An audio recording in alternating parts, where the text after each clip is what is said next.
now that you understand what IP addresses are, how to convert binary to decimal, what a network ID and a subnet mask are, let's go ahead and talk about the class system. And I did this last because it is something that you need to know, but now you understand what a subnet mask is. So you'll be able to understand what a default subnet mask is, because our classes give us some of that information.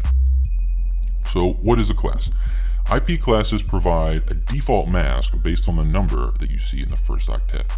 So just by the number you see in the IP address or the network, you can tell what the class is and what the default mask is. Now, this system was used before we ever had this thing called subnetting. So right when IPv4 was released, this is how it was done. It was done strictly by classes. But they soon figured out that that wasn't going to be enough network IDs, and we had to come up with something better, and that's where subnetting came in.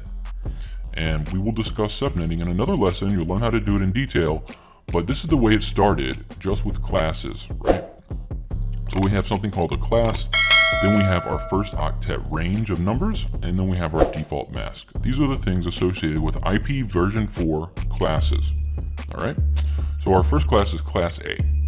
And the range is 1 to 126, and that gives us a default mask of 255.0.0.0. So what do I mean by 1 to 126? Well, when we look at an IP address like 192.168.100.0, or that would be a network ID, but when we look at an IP address, the first octet is that first number you see there. So 192, in the one I just gave you, would be this first octet range. Well, that doesn't fall into this range. What's one that does fall? Well, like 10, right? 10.0.0.0. That's a class A address. And what this tells you is that the default mask for that address is 255.0.0.0. So right off the bat, you know there's going to be a 255 in the first octet of the mask. That's anything that starts with 1 all the way to 126. So let's look at class B. Class B is 128 to 191 in the first octet, and that's 255.255.0.0 in the default mask. So if we had an IP address that started with 129 and it was like 129.0.5.10, well, we know by default that's a class B default, and it's going to at least have this mask before subnetting, 255.255.0.0. It has to be at least that. All right, so let's look at class C. Class C is 192 through 223. And class C is gives you a default mask of 255.255.255.0. And these are the way all networks were determined in the beginning, in the early days. We only used these ranges in the very early days. But again, we soon figured out we needed something more, and we came up with the subnetting that let us turn these defaults into further subnets. Break these up into more networks, many more networks, right? So again, the first octet range is this range of numbers here. Now, you may have thought, Jacob, you missed something. Where's the 127? No, I didn't miss it, guys. It's like that on purpose. 127 is loopback. So anything that starts with 127 in the first octet is a loopback address, meaning literally, if you ping anything that starts with 127 from your computer, like if you open up your command prompt, well, let me go ahead and do it right now. All right, guys, so let's go ahead and look at that. I'm going to pull up my command prompt here, which I have, and we are going to ping some loopback addresses. So what is a loopback anyway? A loopback means basically you're pinging yourself. So literally this entire range that starts with 127 is all for loopback. So we can ping the first address in that range, which is 0.0.1, and we'll get a reply. We could also ping any other address in that range, like 127.55.67.89, and we'll get a reply, even though I don't have that address, because you can't assign that address to anything. It's a loopback. All these are pinging the same thing. They're all pinging just me. They're pinging myself. 127.127.127. We can even ping that. We're going to get a reply. Again, this is pinging myself. This is what loopback is. We can also ping the last address, which is 127.255.255.254. And ping that. That's the very, oops, I gotta put ping in front of that. Ping 127.255.255.254. And we're getting a reply. So you can literally see this entire range of addresses, which is a lot of addresses, is all taken up by this loopback range because it begins with 127 in the first octet. Now there is one number you can't ping, and that is 127.255.255.255, which would technically be like the broadcast, I guess, for the loopback. But that won't give you any responses, so just so you know. But anything that you actually ping that starts with 127 is like pinging yourself. All right, that's what loopback is. And there are two more classes, right? We have class D and we have class E. Now, class D is for multicasting. If we do any multicasting, work with multicasting addresses, we'll find that they start with 224 through 239. There'll be some address in there. And that is used a lot in networking, like with streaming video and stuff. We talked about multicasting a little bit. So that's class D. And then we have class E, which we actually will never see. And that's anything from 240 to 255, 255, 255, 254. And that's for experimental research. Experimental research. And if we had all 255s here, that's the broadcast to all networks. Broadcast for all networks is when you have all 255s. So we generally only think about class A, B, and C because those are the only ones that we can subnet.